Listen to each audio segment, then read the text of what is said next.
Hi there, today this is Amy, and today I'm going to actually show you how I did a ombre gloss using turquoise paint. I actually started with the turquoise at the bottom, just the straight turquoise, added white to it, and then added a lot more white to it to make it a lot lighter, so you have the graduating colors from the true turquoise up to the lighter color. I did place some tape around the base of it here just to try to get a clean ending line onto the stem, and I am going to be using 3 different sizes of the Martha Stewart little pouncers,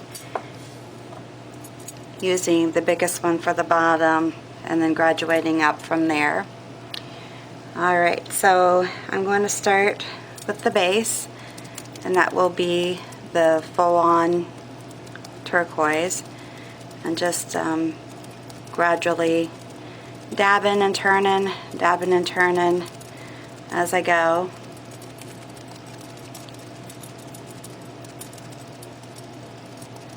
And I'm trying to make more of these just to have some different types of glassware to offer in my shop. Used to sell a lot of glassware probably about 5 or 6 years ago, and then kind of cut it back, and then I eventually stopped selling it altogether. But I really kind of miss it. I feel like it's a great creative outlet for me, just to come up with different designs. The only difference today is that I would prefer to have some that are more generic than custom made colors or designs where I could just have them ready to ship and then be able to go from there with it. Now when you're doing these, if you want to have more contrast in your colors, obviously just don't put as much white in them. You can actually use different colors if you want, maybe in a similar theme as far as like blues or greens or that type of thing. Maybe mix 2 of them, have 2 different colors of paint, and then mix them together to come up with the middle color, if that makes sense. You know, adding the 2 colors together, equal parts. But I like these. I think they're fun. I think they're fun glosses too. Easy to paint, and then they also are, you know, just very kind of colorful, and to me they give me like a real festive feeling, just a good feeling.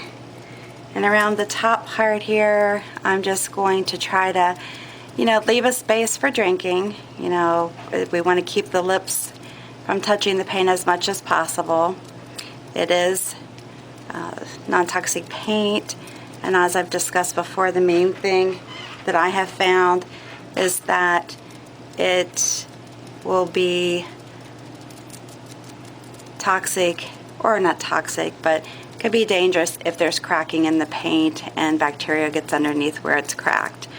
That's, you know, in researching it, because I at one point wanted to be able to paint plates that people could actually eat off of, and there was such a controversy as far as if you can, if you can't.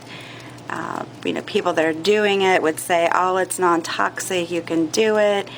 Then you would have people say, oh, you can't do it, you shouldn't come in contact with your food, with the paint. And then I contacted the actual company, and they're saying, hey, no, it shouldn't really come in contact with food.